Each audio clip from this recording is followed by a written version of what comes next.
না তুই যেটা বলবি আরে কিভাবে লেটা হতে তোমার মধ্যে নিবার বলা ওই কিনে এনেছিস কলা তোর কলা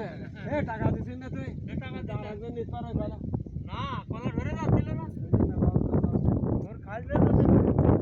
তো আর ওই নম্বরটা করবি না টাকা ওয়ে উঠিস না গাল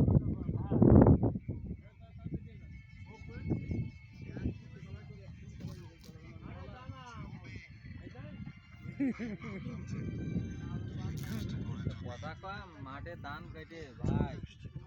ভাই এত আমার মদার হ্যাঁ এই মাদার তো আমি কোদার ঠিক ওরাম না হ্যাঁ বলেন স্যার দেখা যাচ্ছে ভাই মাঠে ধান কেটে কিলাম তো দেখেন কিভাবে কোদার মাদার তো দেখেন ভাই শুয়ে পড়েছে একবারই শুয়ে পড়েছে মাঠে ধান কেটে এত কষ্ট নদীর ভিতরে এনে কি আছে আরে ওটা তো ও এই সাথে আমি আবার